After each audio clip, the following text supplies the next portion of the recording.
Welcome to my first drive video on this BMW X4M Competition LCI.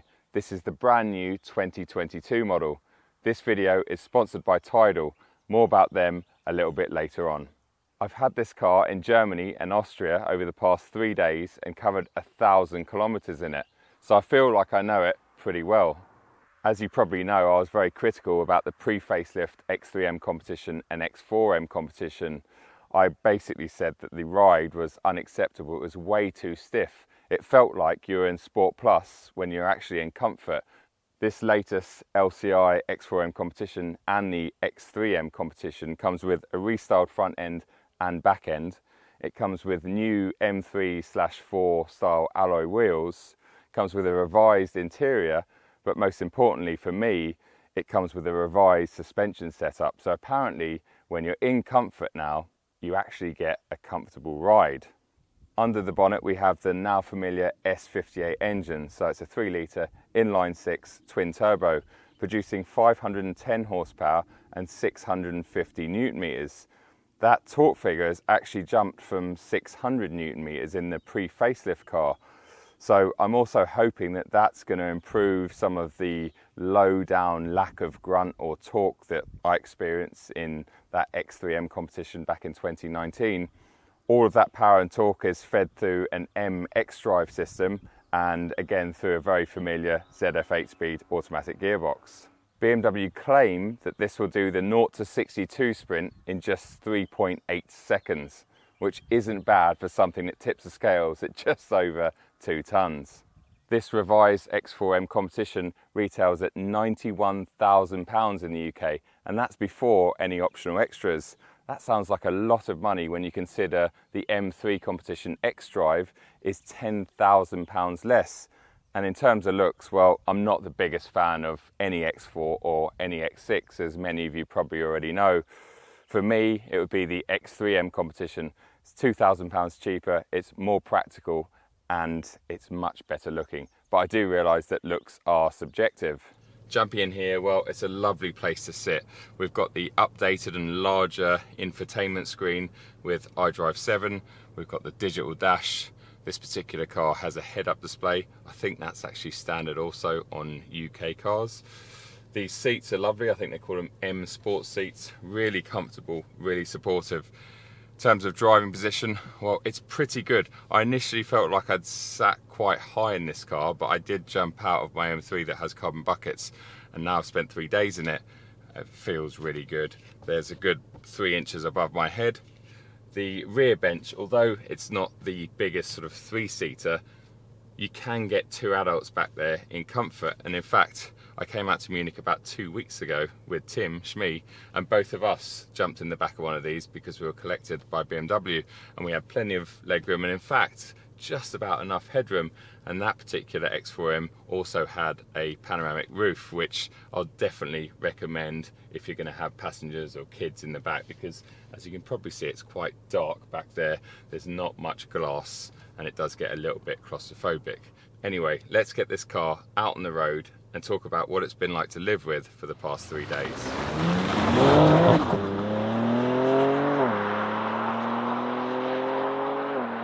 I travel a lot with what I do these days. In fact, this evening I'm about to jump on my 20th flight of this year, and we're still only in May. I also do a lot of miles behind the wheel of various cars, as you know, because that's why you watch my content.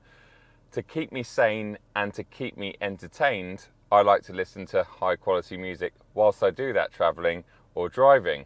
Many of us invest in high quality sound systems for our cars, just like this X4M competition. And many of us also invest in a good set of high quality headphones. So when Tidal got in touch with me about their high quality music streaming platform, I was really keen to give it a go.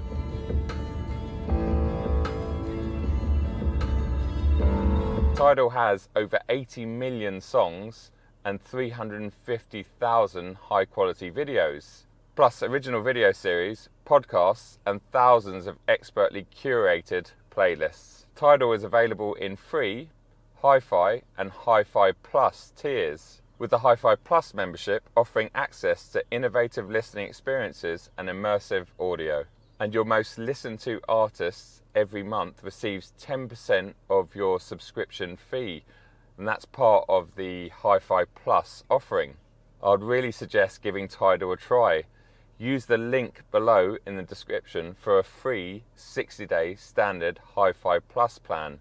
You can cancel your subscription at any time, but you genuinely won't be disappointed. Like myself, I jumped in my car a couple of weeks ago and compared Tidal to another streaming app that I've used in the past, and straight away you could hear how clear and crisp it was compared to that. And now I've been listening to it, well, especially out here on this 3-day road trip, and I'm really addicted to how good the sound quality is.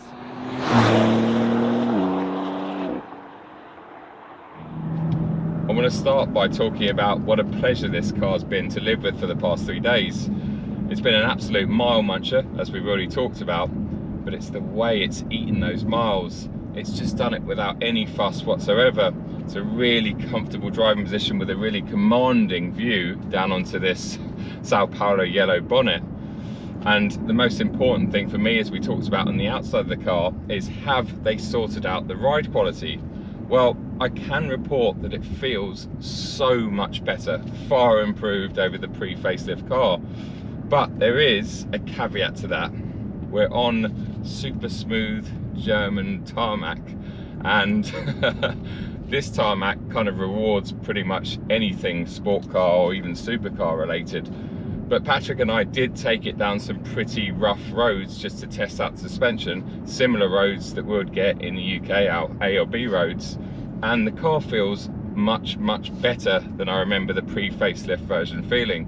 When you knock it back into comfort, it just settles down and becomes a really nice car to drive around in. And that's what you want, surely, in your X3M or X4M.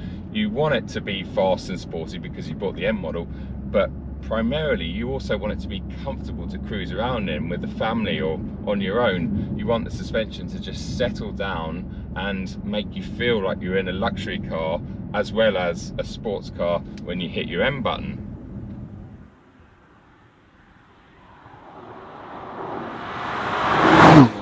When you do hit your M button and you bring up all your favorite presets, you then want it to press on. Does it feel any quicker with that 50 Newton meters extra of torque? Well, again, it's really hard to judge because I haven't driven a pre-facelift for a couple of years now, but it certainly feels punchy. I mean, there's some serious pace in this car. 3.8 seconds, and in fact, I timed this on my race box off camera at 3.6 seconds to 60 miles an hour. So we're talking about a 2-ton SUV that will do 0 to 60 in 3.5 seconds. I mean, that's absolute madness. So it feels almost as quick as my M3 Competition X Drive, and I think that's quick enough for something this size. But one thing it does suffer from still is lack of low down torque. I don't notice it too much in my M3 because that weighs about 300 kilos less than this.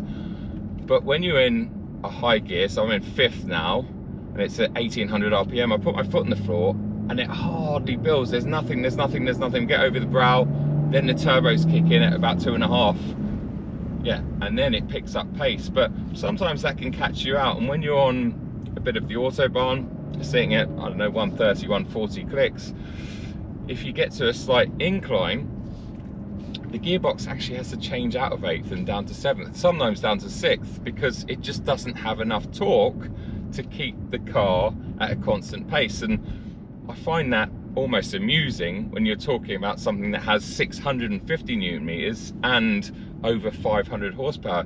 And that's just because at the end of the day, it's a combustion engine with 2 turbos.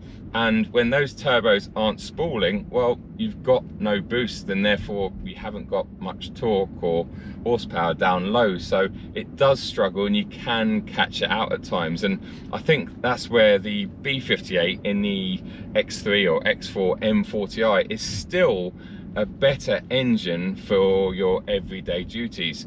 Sure, this thing is ballistic once you wind it up, but the B58 still has that low down torque available, and it just seems to get going a bit better.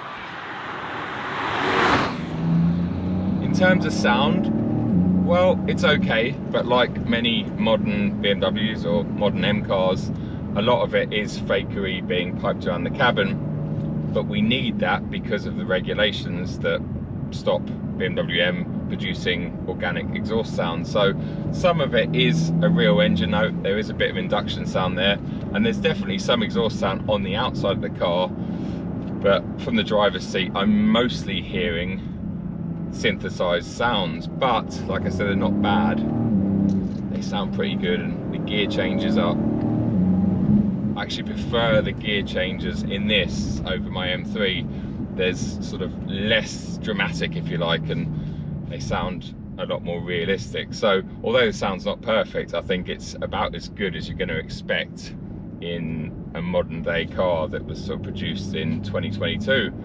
And in terms of handling, well, we'll go through here.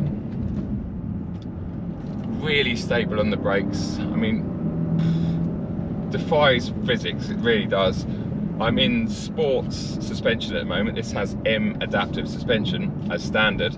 So you've got 3 settings, you've got comfort, sport and sport plus. Once again, you never need sport plus, even out here in Germany on smooth roads, unless you take it on track. And well, it would be quite amusing, but I can't see many owners taking their X3M or X4M out on track. But if you did, that's probably where you would use sport plus. But on the road, sport is firm enough, and actually comfort does a very good job and keeps the car nice and supported. The brakes feel mega, same brakes that are in the current M3 and M4, and when you step on them, like now, I mean, yeah, you're not going to need to stop much quicker than that. That's unreal. It has Michelin PS4S tyres all round, so you've got plenty of grip come rain or shine.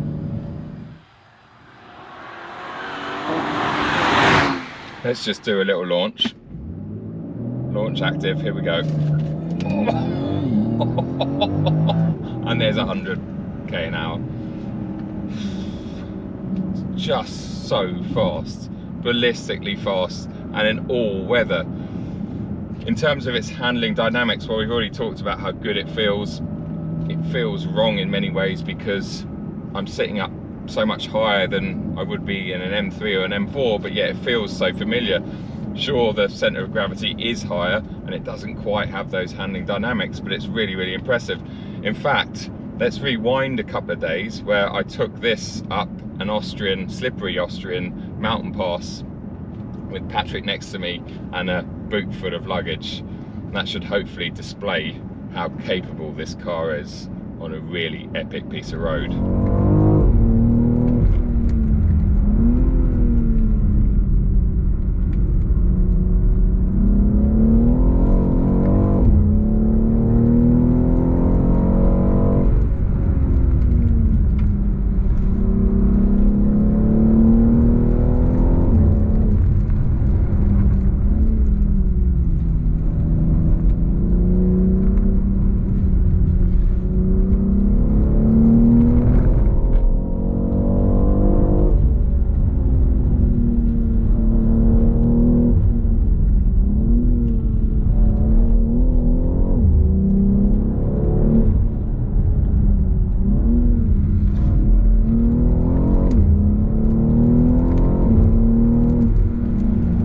Hopefully you enjoyed that, and the video clip gave you half an idea of just how capable this new X4M Competition is. For me, if it was my money, well, I'd still buy an M3 Competition X Drive for £10,000 less and spend that on options, kind of like I already have done. But if I need an SUV, I'd buy the X3M Competition, because as we talked about right at the start, I subjectively think it looks better, it is more practical, and it's a little bit cheaper. But I have heard through the grapevine and through a lot of BMW M technicians that the X4M is slightly more driver focused than the X3M, so it'd be interesting to drive them back to back one day.